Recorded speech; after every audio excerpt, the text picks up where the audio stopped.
Hello, adventurer. It's good to see you. You have made it to the morning grind.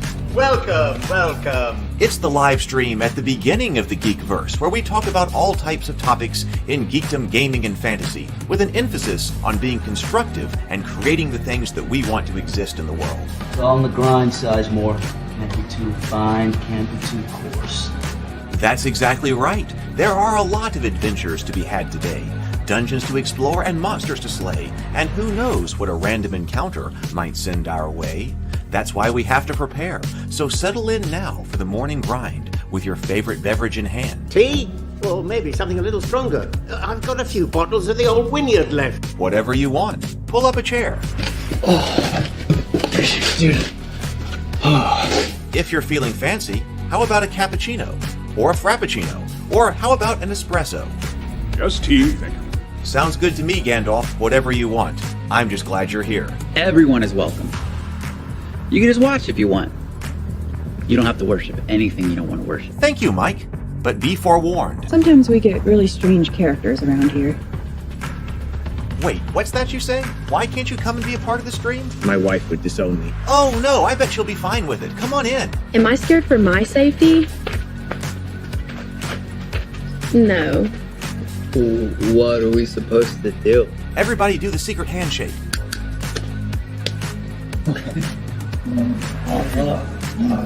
Secret cultist handshake.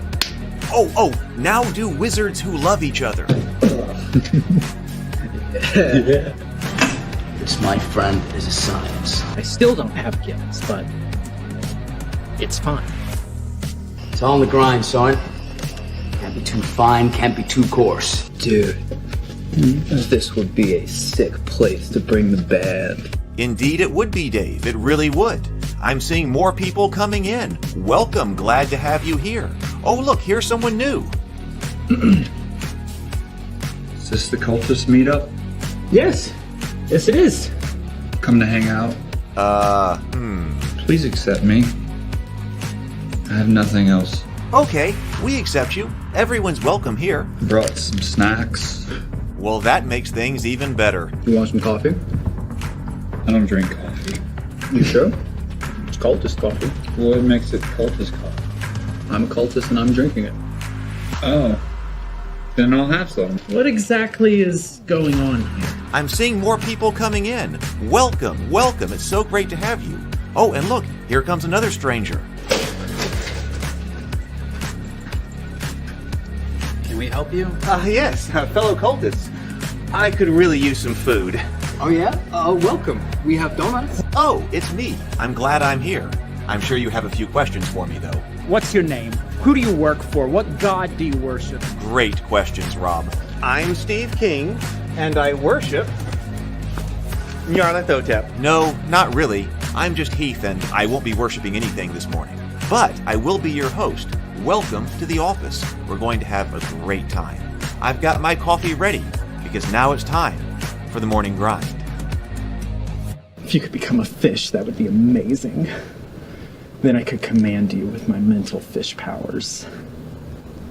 Good morning, everybody. How are you doing? I am feeling good this morning. This morning, I didn't get up the way that I wanted to, but that's because I was up late last night, had two very important meetings yesterday, one of which went from like 9:30 at night until just after midnight.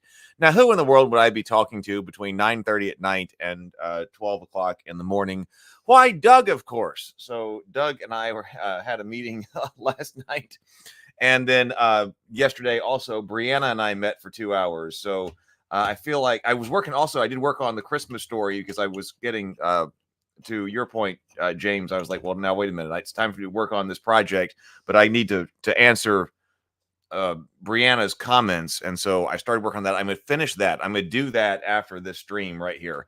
Go back to working on that story because even though I got to move on to marketing for that, I need to address those concerns and make sure the story is right. So I was doing a little bit of that yesterday. I was tired after Tuesday. Wednesday is always kind of a down day after a Tuesday. But then Brianna and I met for 2 hours and we put together a complete list of administrative things that need to be done in order to get Table Talk and dinner and a board game running off of the running regularly. And so she and I made a complete list of that. And then that's what I talked to Doug about as well. So Brianna, so next week, she and I are going to start working from the perspective of, her being an associate producer kind of, and but also there's also just admin stuff that needs to be brought. And so I was talking to Doug about that as well. So now that's been specified, so we can perhaps roll on, get rolling with things in a more standardized way, because there's a lot of stuff behind the scenes to do. Maybe we'll do a morning grind on that one day, that like, okay, what has to happen here in order to really keep going right here. So that's what was happening yesterday. So, but then I slept well after the meeting with Doug, and now I'm here, and now I'm chomping at the bit to really get at it today. So good morning, James. Good morning, Sable. Sable says, after watching The Good, the Bad, and the Ugly recently, I can't get the bridge battle and demolition out of my head. I think you could make an argument that Tuco and Brondi actually die in that scene and are in the underworld purgatory from that point on. It's surreal and dreamlike, liminal. Huh. Just at that point, they walk into the Union Fort is already purgatory. I'm going to have to think about that. The Good, the Bad, and the Ugly is an incredible movie. The whole trilogy is. The bridge scene is masterful. Every burgeoning filmmaker should study it. I wonder if that one is on our table talk list. Let me go over here.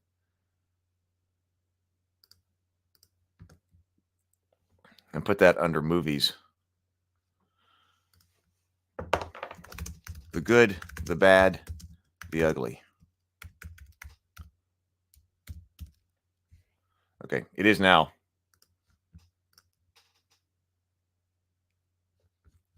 All right. So also been continuing marketing for the Goodnight Sword. Been having people come in, interest in the getting hardback copies of that book. So at least that's going well. All right. So that's what's going on over here. Let's say now also over here, I think James noticed that tonight. Now, one of the things that Brianna and I talked about is that we've got to. Oh, I almost ended the stream. There are table talks that are not over on the new channel yet. So if you are here, I'm going to be talking. This is pre-recorded, so this has already been recorded. I put it in the title here that this was actually a conversation that took place on 7 July 2027, 22. So this is premiering tonight because there are a bunch of Table Talk episodes that I've got to move over to the new channel. And rather than just dumping them all on the new channel, I'm going to be putting them out on different nights. Ideally, I would like for Table Talk to be on Tuesday and Thursday. And I meant to start this a couple of weeks ago, but it's one of the things that hasn't happened. So I need to start rolling out the previously recorded Table Talks to the new channel. And for the moment, rather than trying to coordinate a guest on Thursdays, at least one of the previous Table Talks need to come out. So I'm going to be talking to Chuck Bush. This is a conversation where I talked to Chuck Bush. He is a filmmaker. Actually, he is the one who was, oh, hey, Retro Nerd Girl. Retro Nerd Girl is here. Hey, good morning, Retro Nerd Girl. He's a filmmaker. He's actually the one that I was talking about talking about the Hallmark movies. He's the one who does that. He got his start in filmmaking by playing Dorman in Fandango. So that's him with Kevin Costner right there. So the movie Fandango with Kevin Costner. And then that's Chuck right there who played Dorman in the film. And he had an interesting start. I think that I talk about that. I actually took several classes in filmmaking from him, from Chuck. That's how I met him. He was teaching some classes at Longleaf Studio in Jacksonville, Alabama. And so I would drive down there and I would take his classes. Oh, James. Okay, excellent. That's excellent. Then I will incorporate that. The changes that I'm making are only a couple of paragraphs and a couple of couple of paragraphs and a couple of sections. So that would be fantastic. Thank you, James. The director, whoever directed Fandango, he's in the movie because he was just at a 7-Eleven or other like convenience store. But like at a convenience store, and the director walked in and saw him, and was like, "Wait a minute, you're perfect," and put him in the movie. So it's a lot of people. So he got his start literally by just being in a convenience store and being seen at the right place. So that's premieres tonight at 7:00 p.m. Let me put the link over here so you can. This is over on the new Table Talk channel. So Table Talk.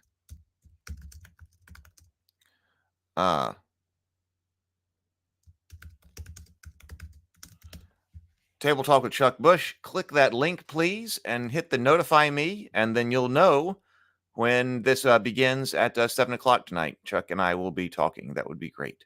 I'd really appreciate it. Oh, you got your car back? I still don't have my car back. I got to call them again today. This is ridiculous. Yeah, no, I'm afraid mine's going to be worse than that.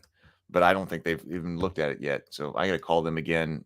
And they were so fast last time. I've taken this to the place before, and I really like them. But now they've had it for, what is today? They haven't quite had it for a week yet, but I don't think they've looked at it.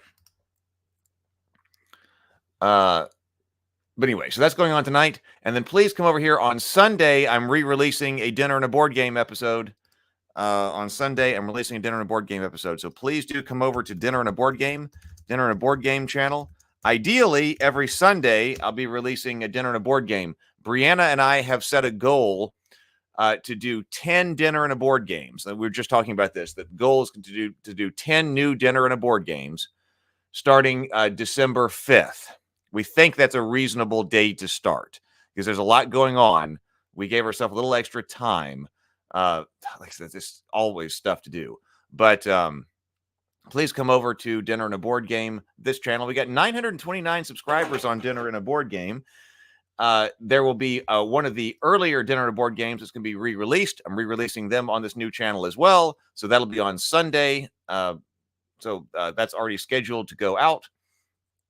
And then hopefully starting December 5th, we're going to do a series of 10 dinner and a board games, playing different games, and have a good time.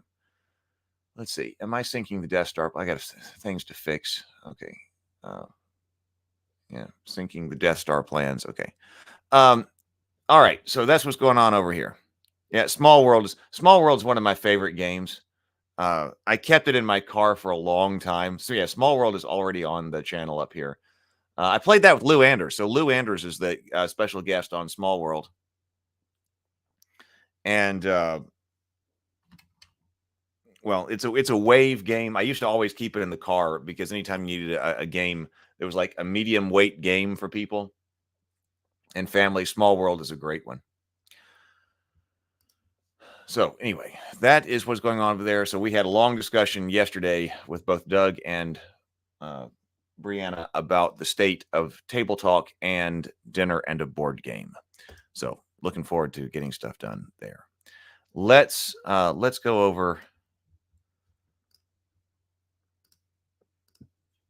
and breathe and sip, and also do our. What about the Death Star? That's what I call it when I download the streams here. They go into downloads, of course, and I've gotten my downloads that sync to Dropbox. And maybe that's what I need to just change, because I'll notice that like I'm jamming up my internet or something, and it's like, well, what's going on here? It's because I'm syncing the whole like all these live streams, and I got to get them out. I get them out of downloads later and get them to a dedicated hard drive. But if I forget to do that, especially for a few days, there'll be just gigabytes and gigabytes and gigabytes and gigabytes of stuff sitting in downloads to move. All right, everybody got your favorite drink this morning? I got it right here. I got my favorite drink. Let's take 2 deep breaths, complete inhales, complete exhales, and then take a sip of your favorite beverage. Here you go. It'll make your life better.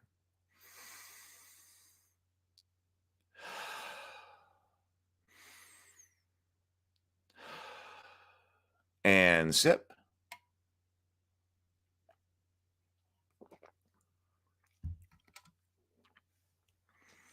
All right.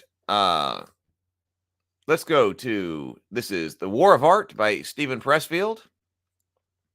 Resistance and Healing. So we had talked about resistance and isolation. Yeah, this was yesterday.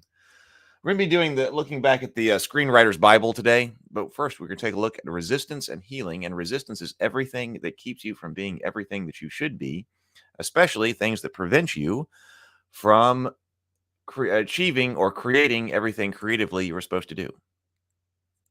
Resistance and healing. Have you ever spent time in Santa Fe?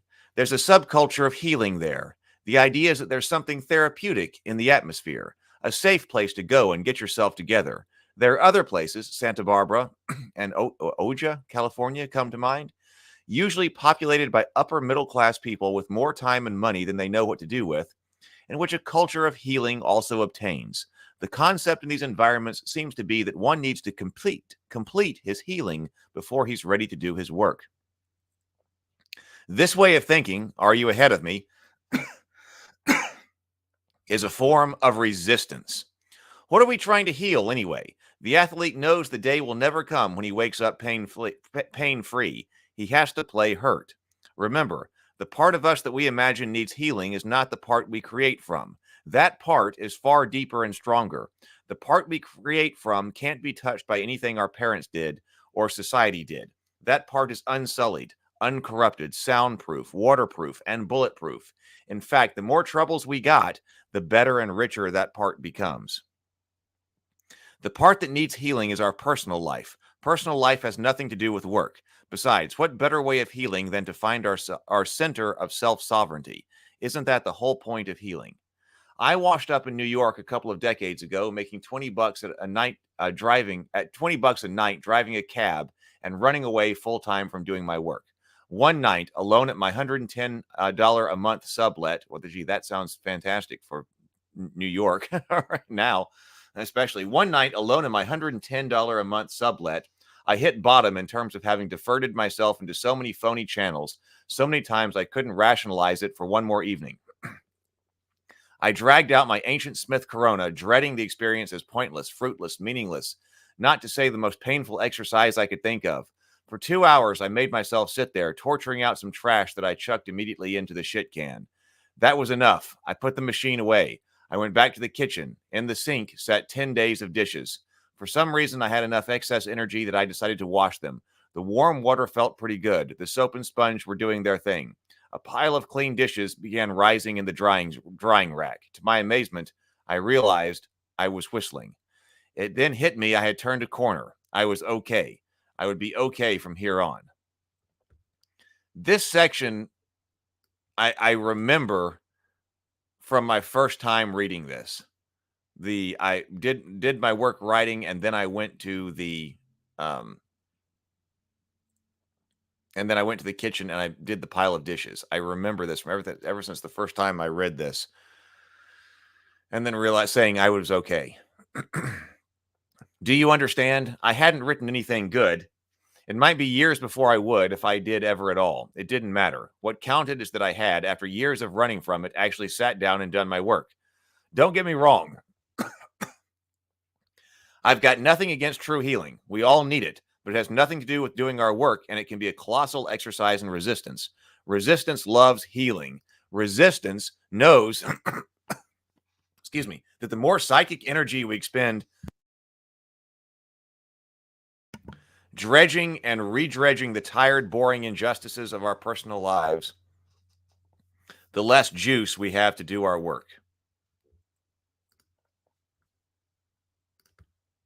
I feel like doing one more before we move on. Yes, Jorge. That's the HB Spanish guy. Yeah, that makes sense.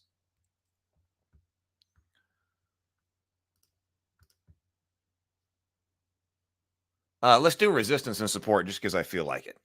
And then we'll go to the Screenwriter's Bible. Resistance and support. Have you ever been to a workshop? These boondoggles are colleges of resistance. They ought to give out PhDs in resistance. What better? Oh, when they said workshop right here, I immediately thought like what I have in the backyard where we make props, like the prop making workshop. But I think he's talking about a workshop, like a convention conference or something. Because I was like, wait a minute, the workshop? No, the workshop is where work gets done. Have you ever been to a workshop? These boondoggles are colleges of resistance. They ought to give out PhDs in resistance. What better way of avoiding work than going to a workshop? But what I even hate worse is the word support. Seeking support from friends and family is like having your people gathered around you at your deathbed. It's nice, but when the ship sails, all they can do is stand on dock waving goodbye. Any support we get from persons of flesh and blood is like monopoly money. It's not legal tender in that sphere when we have to do our work. In fact, the more energy we spend stoking up on support from colleagues and loved ones, the weaker we become and less capable of handling our business. My friend Carol had the following dream at a time when her life felt like it was careening out of control. She was a passenger on a bus. Bruce Springsteen was driving. Suddenly, Springsteen pulled over, handed Carol the keys, and bolted. In the dream, Carol was panicking. How could she drive this huge rolling Greyhound? By now, all the passengers were staring. Clearly, no one else was going to step forward and take charge. Carol took the wheel. To her amazement, she found that she could handle it. Later, analyzing the dream, she figured Bruce Springsteen was the boss of her psyche. The bus was the vehicle of her life. The boss was telling Carol it was time to take the wheel. More than that, the dream, by actually settling her down in the driver's seat and letting her feel that she could control the vehicle on the road, was providing her with a simulator run to prime her with confidence that she could actually take command of her life. A dream like that is real support. It's a check you can cash when you sit down alone to do your work. P.S. When your deeper self delivers a dream like that, don't talk about it. Don't dilute its power. The dream is for you. It's between you and your muse. Shut up and use it. The only exception is you may share it with another comrade in arms if sharing it will help or encourage that comrade on his or her own endeavors. All right.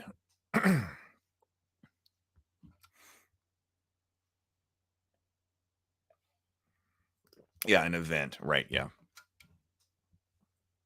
Sable says, that's very true. As someone who's worked in healing work for the majority of my life, the only way to really heal from the millstone around your neck is to live through them and then let them go. You know, I had whenever I'm most stressed out, which can be a lot of the time, there are certain people, and I had a girlfriend who was like this, that, oh, well, listen, we're stressed out. We should go out to dinner or, watch a movie or do something like that to just chill out for a little while. But I was never like that. The only thing that got rid of, if I'm stressed out because there's something that's got to be done. And the only thing that alleviates that is actually doing the work that needs to be done. So we were very counter in that. Sable says, the longer you run from them, the longer they will dog your heels. Small workshop meetings are workshops on a small workplace meetings are workshops on a small scale. I've never had one in my life gotten so little done as when I'm asked to join a meeting. Workshops are the death of productivity. They're the foundation of resistance. All right, let's see what the Screenwriter Bible has to say. Let me bring up.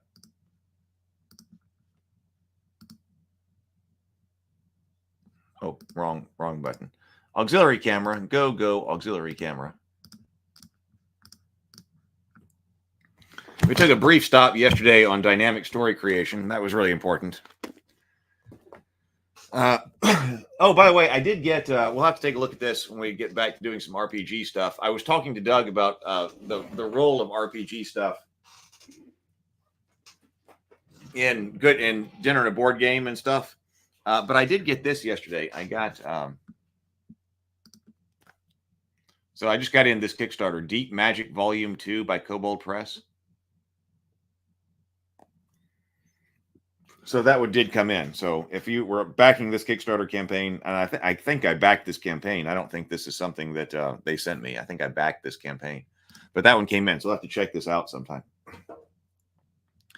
James says, I feel the same way. The only way I'm able to effectively de-stress is to get stuff done. Yeah, I can't de-stress when there's stuff going on or stuff undone that's causing the stress. It's impossible for me anyway.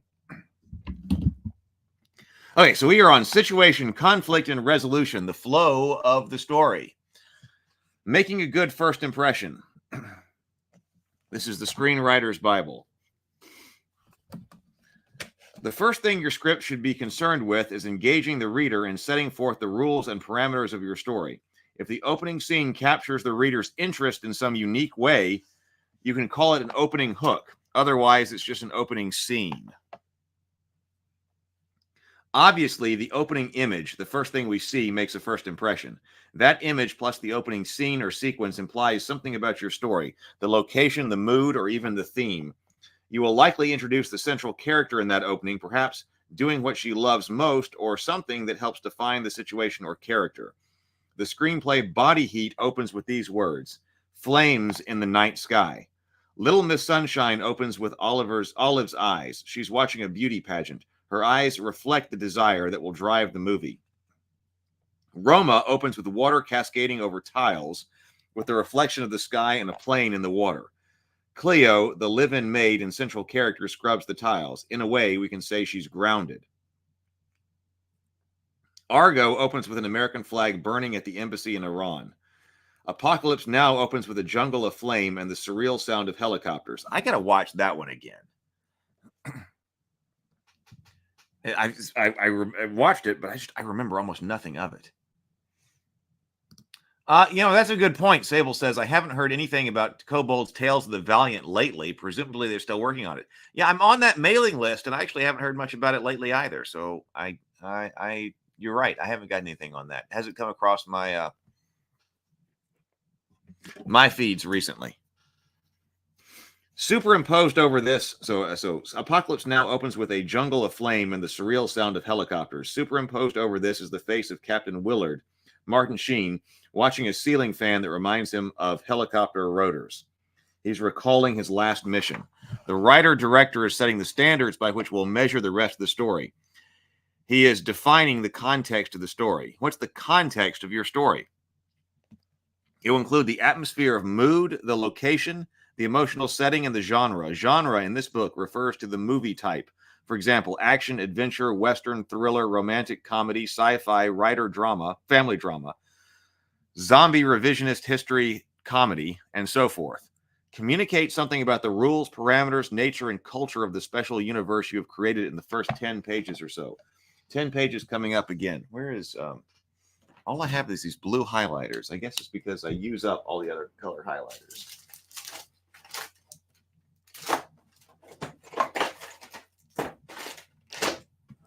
Let's just go with it.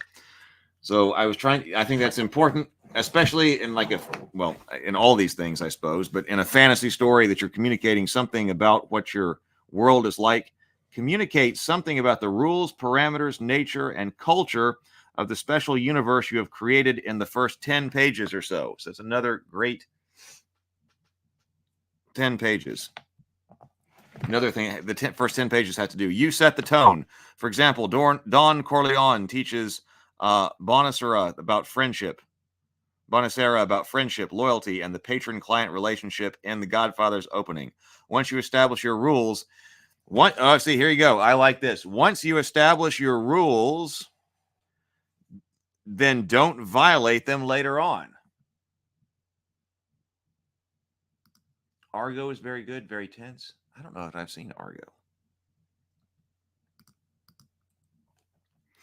In Signs, first we see the farm, then we see the central character wake up. There's a sense that something's wrong. Then we see the crop circles in the corn. Although crop circles are normally found in wheat fields and similar grains, Shyamalan says he used corn because it's scarier. From this quick opening, we get an idea of whose story it's about, where they live, the fact they have a mystery of their farm, and that there is something otherworldly afoot, and the film's genre. Get Out kicks off the conflict with the abduction of a black man by a white man wearing a knight's helmet. The knight's helmet becomes a clue later on when Rose's father mentions his family is like knights of the round table. Oh Brother, Where Art Thou opens in a Depression-era chain gang. Seabiscuit opens with photos of Depression-era cars and assembly lines. It was the beginning and end of all imagination, all at the same time. In Spider-Man 2, Peter Parker is late delivering pizzas. He's fired. And then one problem after another. He has money problems. He's late for class and so on. Peter's situation is well established, and we feel for him early on because we can identify with his real-world problems. In Ghostbusters, we see a librarian scared by a ghost, and we laugh our heads off. Supernatural comedy. Then we see Dr. Velkman, Bill Murray, hitting on a co-ed. There are probably 1,000 ways to portray this, but the writers stay in the genre. Velkman pretends the co-ed has ESP and that she needs his tutelage and support to understand her gift. In L.A. Confidential, we meet two Los Angeles police officers in the 1950s. The first few scenes define the story's tone, time, and location, and we see a particular police officer dispensing justice before an arrest. A Quiet Place presents families silently scavenging an abandoned score. When they walk quietly home, a boy makes a noise that alerts an alien creature, which then kills him. That sets up the genre, the stakes, and the eerie world of the story. In Episode 4 of Star Wars: A New Hope, the rules of the game, the nature of its weaponry, the limits of its technology, and the two conflicting sides are established early.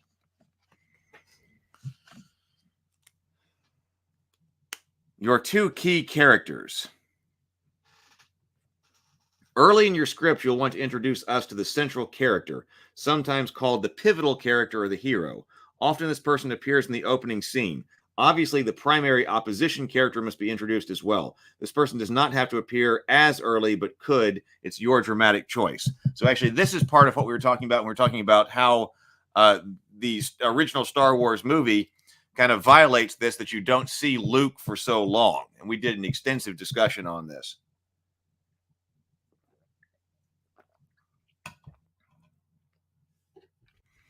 That Luke comes in late. And that's what Cameron was saying, that you can't do that. As you're writing it, you've got to bring in your central character much earlier. We generally think of the protagonist as the good guy or hero, while the antagonist is the bad guy. I recently heard, that's controversial around here. We talked about the difference between the protagonist, the antagonist, and a villain. I recently heard someone arguing that the protagonist can be antagonistic, but isn't that a contradiction in terms and maybe a little confusing? In creating a story, seems to be a different use of that word right there. In creating a story, I think it's helpful to think the terms of a central character and an opposition character. Usually the protagonist is also the central character, but sometimes the role of central character goes to the antagonist. In Amadeus, Salieri, the bad guy, is the main cause of action and therefore the central character around whom the story is built. His opponent is Mozart, the good guy. The same holds true for the Joker in The Dark Knight. The Joker is the main cause of action, the central character, and the antagonist. This is an interesting way to think about this. Well, James says you can do anything. It just has to work when you do it. I agree on a more fundamental level.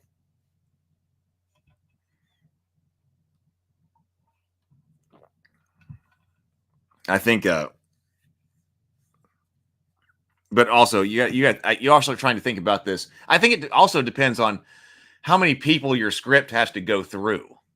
If you're doing it yourself and you're doing something non-standard in the first 10 pages, that can work. But if it's got to be vetted and briefed by somebody who is vetting and briefing scripts before they go on to other producers and stuff, and all they're reading is the first 10 pages to see if they got if they like the script and if it's going on or if it's going into the trash can. That's who you're writing for. It's like writing for the algorithm. James says, if it's interesting, I need to give it more thought to see if I agree with these points, but it's a valid way of approaching writing. So the Joker is an example here. It may be the case that Lucifer in Paradise Lost is the same situation that's here. That perhaps Lucifer is the central character. We got to talk about that one. That's on the list. So the same holds true for the Joker in The Dark Knight. The Joker is the main cause of action, the central character, and the antagonist. And certainly in The Lady Killers 2004, the central character is Professor G.H. Dorr Tom Hanks, and he is definitely an articulate antagonist. In The Hand That Rocks the Cradle, Peyton the nanny is the central character because it's her goal that drives the action of the story. Claire, the wife, is the primary opposition character, even though she is the protagonist. That's relating. He's definitely equating here protagonist with good guy, which is not the way that I necessarily would go with here. Marlene is a secondary opposition character. In both Falling Down and Chronicle, the protagonist becomes the antagonist in the end. You can see why I believe it's helpful to think in terms of central character and opposition characters. The terms are not the issue as long as you understand how stories work. After all, antagonist and protagonist are terms used by everyone in the biz. One key to making stories dramatic, I had highlighted this on the first read-through. One key to making story dramatic is to create a strong central character with a powerful goal and then provide a strong opposition character who, consciously or subconsciously, tries to stop the central character from achieving that goal. This assures us of conflict, and conflict is drama.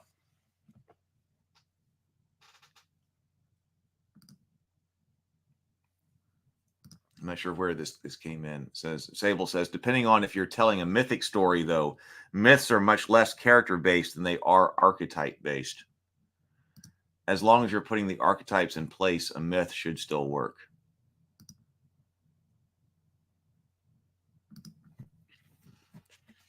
Ensemble movies. Can there be more than one central character? Of course, but ensemble pieces like The Breakfast Club and The Best Exotic Marigold Hotel are difficult to write, as are parallel stories such as The Godfather Part 2, Pulp Fiction, Crimes and Misdemeanors, and Julia.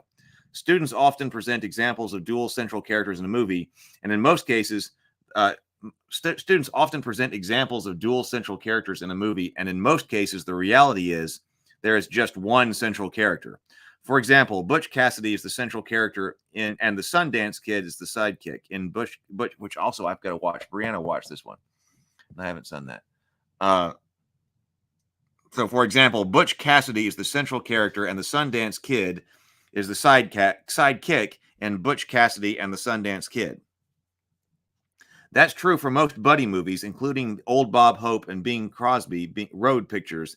Only one, Bing Crosby, of course, is the central character.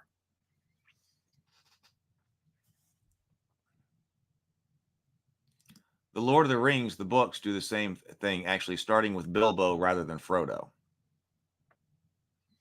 That is a good point.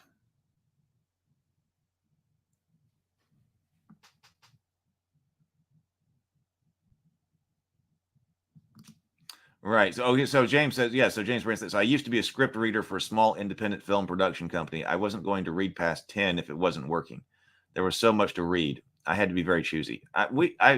We should talk more later, James. We need to do that anyway. I would love to know your experience there, because I had the business plan to try to do something like that, but we didn't quite get off the ground. Whereas, right, Sable says, whereas Peter Jackson changed up the opening to introduce Frodo first. That's an excellent point, because Lord of the Rings does start with Bilbo and then hands the story off to Frodo. So in a more modern version of this story, bring in Frodo much earlier. That's an excellent point.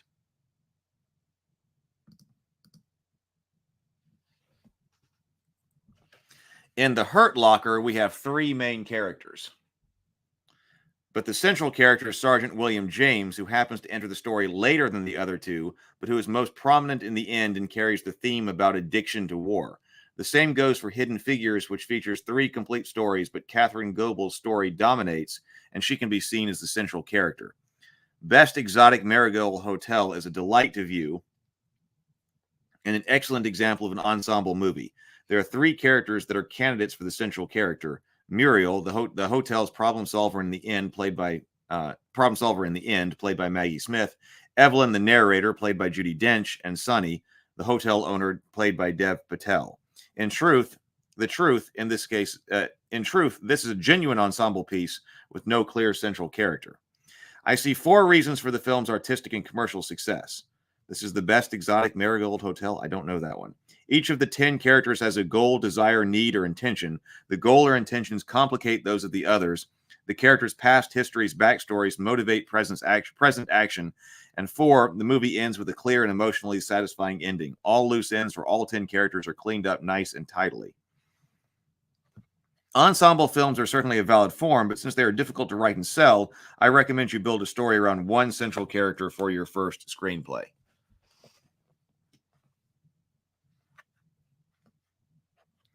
I recommend you build story around one central character for your first screenplay. The catalyst and the big event. Now, of course, it's we could think about the cultists in that vein. Maybe analyzing that sometime. Sable says, I haven't actually seen The Best Exotic Marigold Hotel. I have seen the sequence, The Next Best Exotic Marigold Hotel. It was a lovely film. The catalyst and big event. You've heard the horror stories of agents and executives reading only the first few pages. Well, we just, yeah, I know. Reading only the first few pages of a script and then tossing it in the dung heap. Yeah, we were just hearing that. That's James who does that.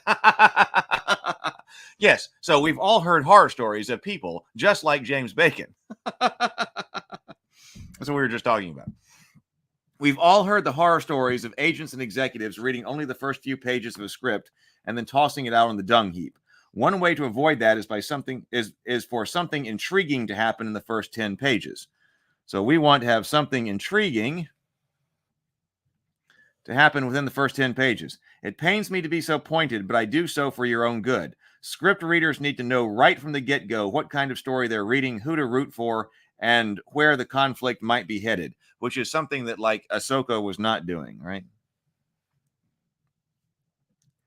It pains me to be so pointed, but I do so for your own good. Script readers need to know right from the get-go what kind of story they're reading, who to root for, and where the conflict is headed. And, you know, that was the conversation that some people were having on TikTok and be like, geez, so impatient. Let things develop. And we addressed that when we were talking about Ahsoka last Sunday. Is that really what we were talking about?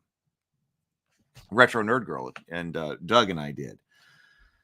I recall how delighted my agent. That also gives the audience that information as well. I recall how delighted my agent was when he told me about a script he had just read regarding Henry. He shot on page 7. Imagine, shot on page 7. He emphasizes page 7 for my benefit because I was late getting things moving in my script. He shot on page 7. Imagine, shot on page 7. Somewhere in the first 10 or 15 pages of your script or earlier, something should happen to give your central character a goal, a desire, a mission, a need, or a problem. That's what Cameron was telling me about the Rabavania script, that by the end of page 10, that character needs to be motivated. Like, get this mission, desire, need, problem on screen by page 10. James says, that's 100% accurate. Give the reader everything they need up front all at once. If your name is Del Toro or Anderson or Spielberg, you can take your time. Otherwise, be efficient. Yeah, those people have the clout to do as they will. Other people who have to get through, people like James, have got to get this moving. I like to call this event the catalyst. Yes, it's a turning point. No, it's not usually the same as the big event, although it can be. This term and many others are used in a variety of different ways by industry people. One person's catalyst is another person's first major turning point. For instance, many writers and writer gurus think of the big event as the inciting incident. Others equate the catalyst with the inciting incident. Defining the terms is less important than understanding the principles. I'll use terms that I believe will be the most helpful and least confusing to understand. Here's the principle. When a story begins, life is in balance. Yes, your hero may have a problem, but it's a problem he's always had, his status quo. Oh, I like this. When a story begins, life is in balance. Your hero may have a problem, but it's a problem they've always had, the status quo.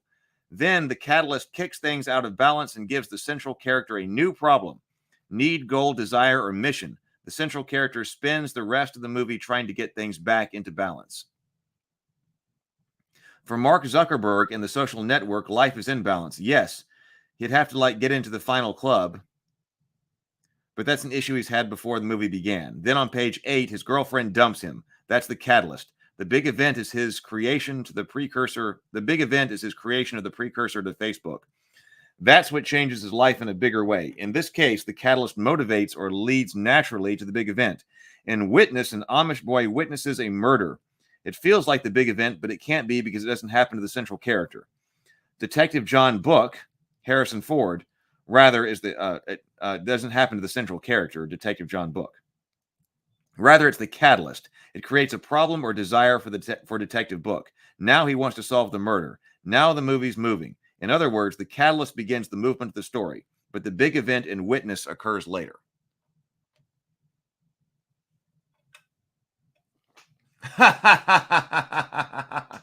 Retro Nerd Girl says, hooked in by page 10. I'm taking notes. Yes.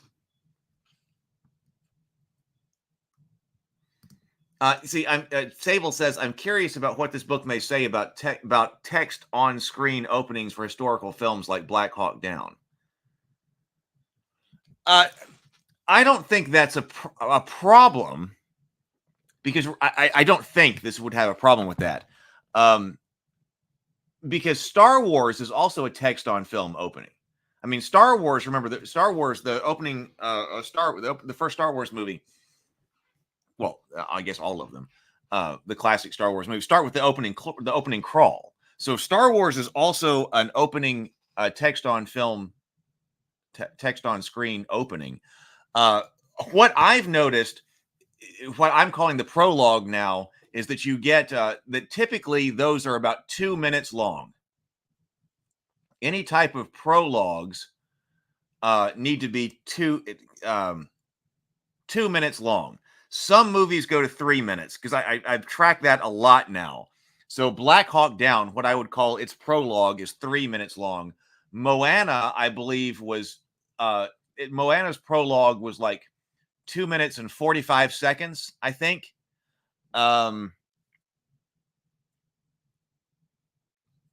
So that means to me that you get 2 pages, like the first 2 minutes or first 2 pages of your 10 pages can be a prologue, which is freaking fast.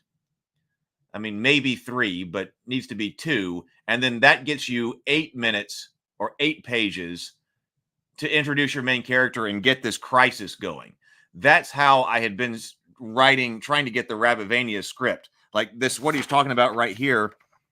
Now, I don't do text on screen, but it is a voiceover, kind of like Moana, that is showing you the conflict and what this world is, trying to establish what this world is, because it's a world of rabbits and the medieval world of rabbits and all of that. But I got to get that finished by the end of page 2. Then I got 8 pages. Then the main character needs to show up on the top of page 3, and then the main character needs to be into it by the end of page 10. At least that's what I was trying to structure here. Retro Nerd Girl says, hook 'em by page 10. I'm taking notes. People like James. Right. Sable says, next project, a horror screenplay with James Bacon as the antagonist. James says, title cards are usually frowned on, but if you can make it work, it works. Star Wars is a perfect example. Black Hawk Down 2. Most films don't have an iconic title card with an iconic John Williams fanfare, though. Yeah. Star Wars is a unique opening with a smashing blast of score and huge titles flying away from the camera first, then the text scrolling past.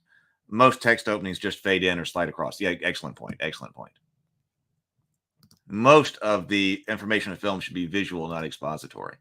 Because, actually a note about the opening crawl in Star Wars is it's only 3 sentences. I mean, that's not a lot of information. It's everything that you need. It's very efficient. So that's a fantastic say. Like, what do you need in a prologue in order to understand what's about to happen in Star Wars? It's 3 sentences that they tell you. But it does take 2 minutes. It's 2 minutes on the opening crawl to get you 3 sentences of information.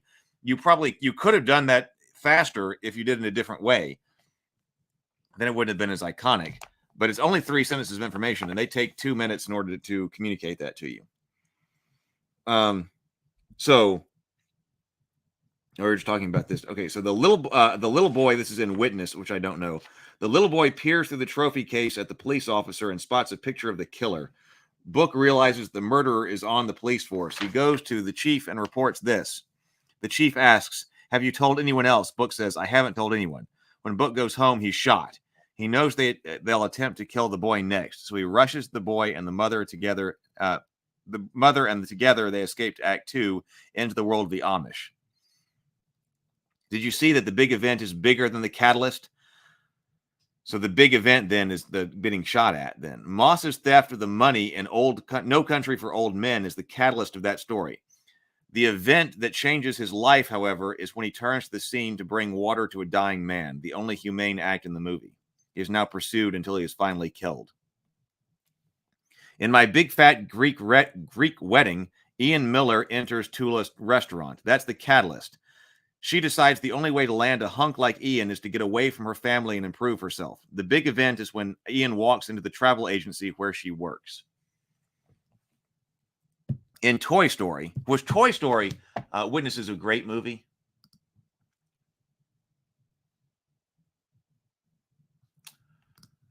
James says Star Wars is also an emulation of radio serials, so it was definitely important to evoke that feel. Toy Story, I have been impressed over and over and over again with Toy Story. If we're talking about movies that continue to deliver in a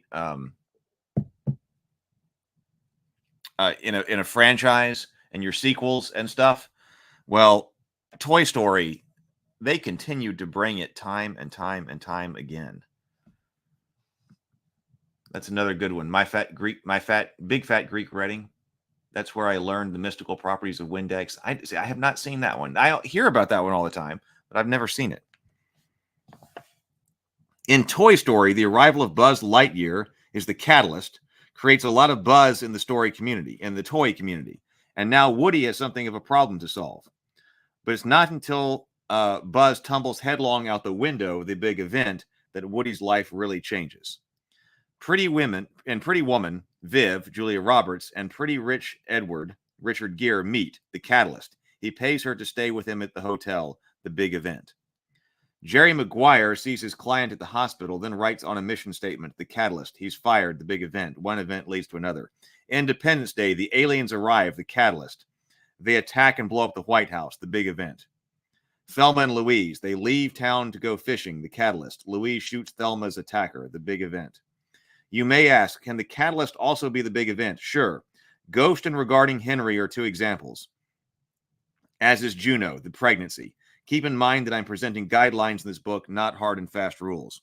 The central dramatic question, a good catalyst and or a big event, besides giving the central character a new problem or desire, will often reveal something of the main conflict or story premises. It may raise the central dramatic question or obligatory question for that film.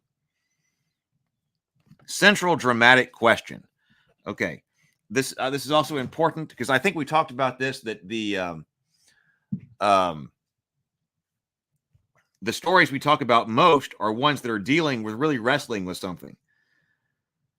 So a good catalyst and or big event, besides giving the central character a new problem or desire, will often reveal something of the main conflict of the story premise. It may raise the central dramatic question for that film. For example, will John Book in Witness catch the killer? Will E.T. get home? Will Tula attract Ian in My Big Fat Greek Wedding? Will Kowalski and Stone return to the Earth in Gravity? What was Citizen Kane referring to when he said Rosebud? Although that one's not really answered. Will Police Chief Martin Brody get Jaws? Will Edward and Viv find true love in Pretty Woman? Will Pi Patel survive his adventures in the life of Pi? Can J.C. Wyatt have it all, a family and a career in Baby Boom? Will Chuck Noland in Castaway survive and return home? Well, this is actually what Drake over here. This is all talking about the physical level.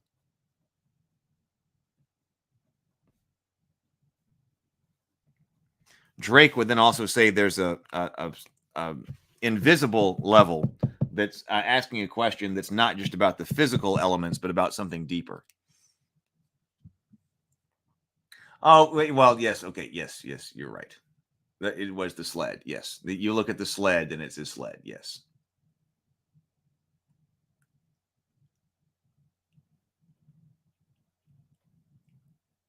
It's answered for the audience.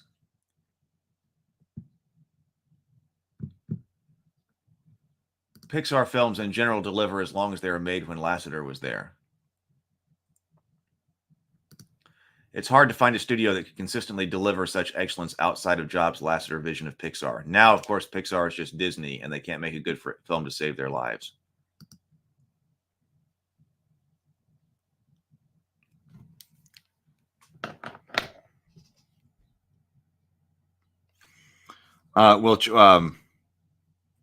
Can J.C. Wyatt have it all? A family in Korea? Will Chuck Nolan and Castaway survive and return home? Will the amphibian man escape? And what will happen to his love relationship with Elsa in The Shape of Water? Rob's favorite film. Well, yeah. See, we should have, and I've still got to get my Discord going. My Discord is still out. I've still got so much to organize. We should have a watch along movie night on Discord. Might figure out how to organize it and then just do it. That's part of organization, having a system going. Brianna and I talked about we got to do better scheduling of table talk, because I'm always like, I'm just ahead of it, it seems. But people need to know. I mean, we need to know from the purpose of what books do we need to read or movies do we need to watch ahead of time, and then also put that out on different table talk shows so people know. But it would be interesting, like if I've got to watch the show, if I've got to watch the movie myself, then also organizing it as a watch along.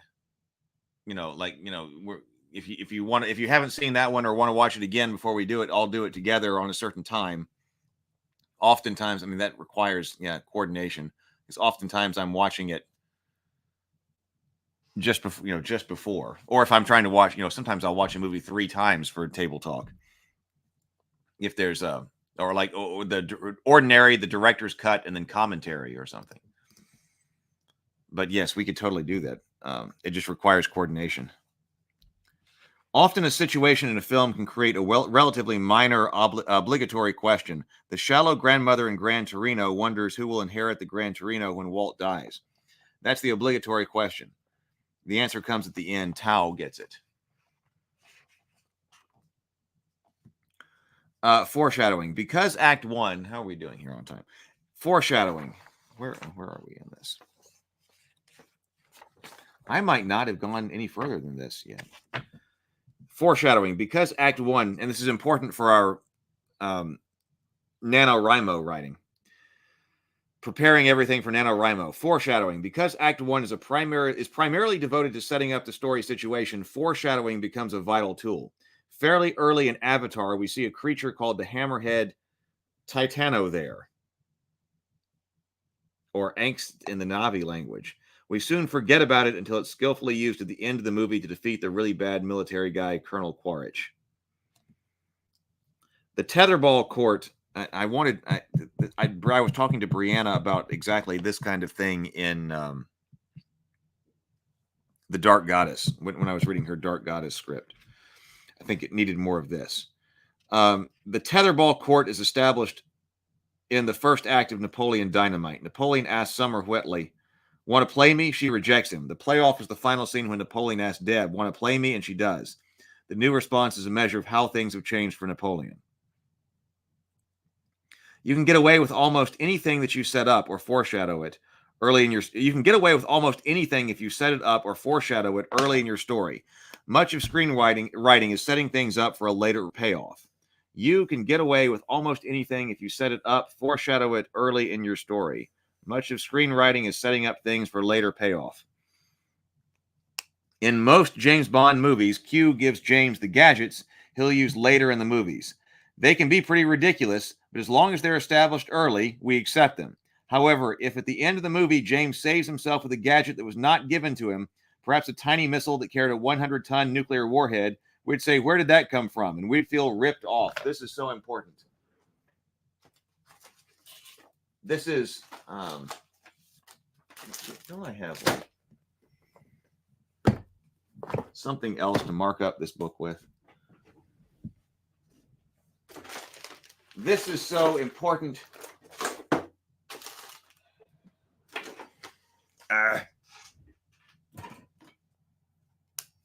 Because you've got to establish I'm a big believer that you got to have everything that's in your story that it needs by the end of by 50% of the way through. Coordination, my old nemesis. Yes. In most James Bond movies, Q gives him gadgets he'll use later in the movie. They can be pretty ridiculous, but as long as they are established early, we accept them. However, if he pulls something out of nowhere at the end of the movie, that isn't going to work. Everything that you're going to need to finish the movie needs to be there by 50% of the way through.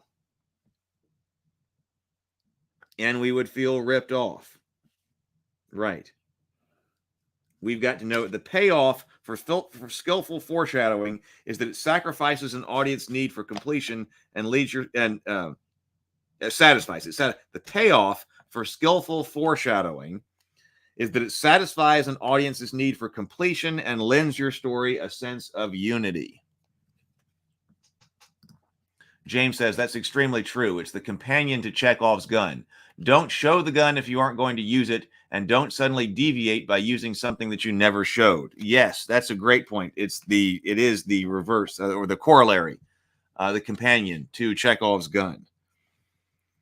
The payoff for skillful foreshadowing. I'm going to underline this as well here. Need to get my ruler or something. I really like underlining things in red.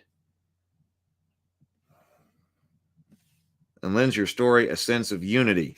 Look at all we learn in the first scenes of Raiders of the Lost Ark. This story is about lost artifacts, archaeology, and high adventure involving World War II Nazis. We learn that both Bellic and Indiana are resourceful, that Indiana hates snakes, and that he must recover the lost Ark of the Covenant. Early in A Beautiful Mind, John Nash witnesses the presentation of the pens. This is a ceremony at which each professor in a department gives his or her pen to a member of the department in recognition of a lifetime achievement. When we see the presentation again, Nash is the recipient. It's a realization of what he's accomplished. The Nobel Prize merely supports this.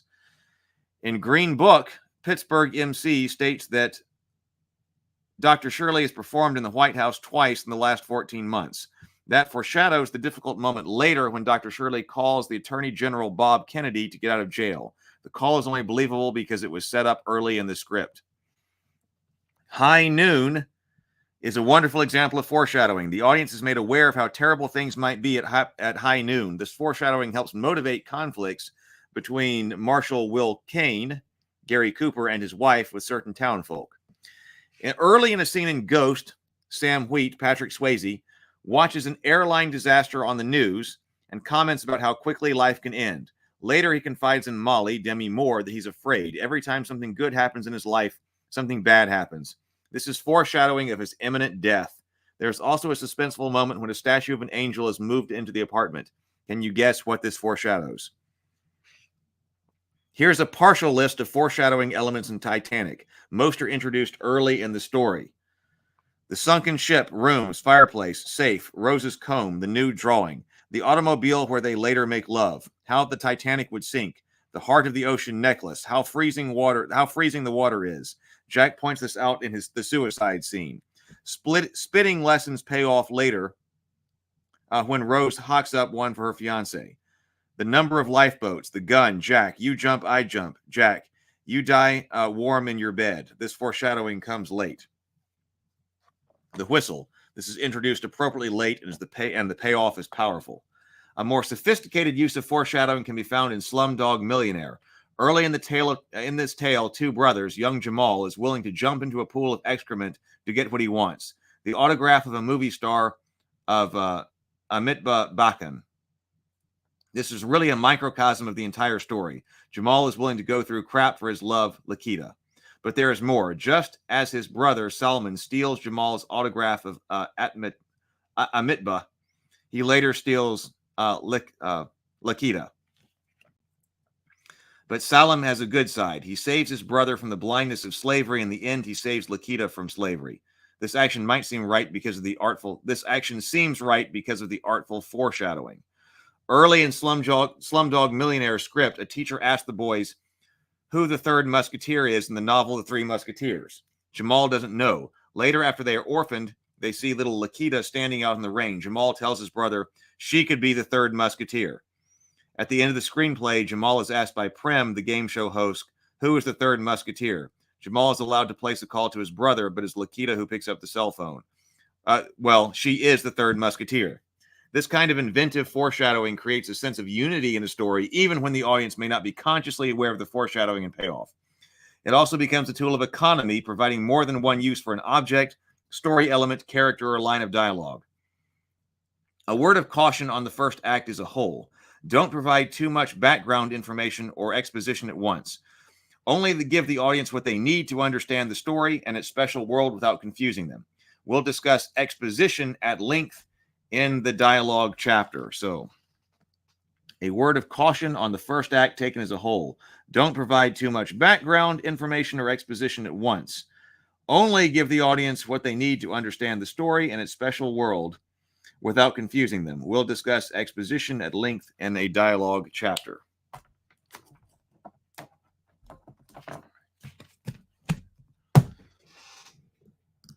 I love markups in red.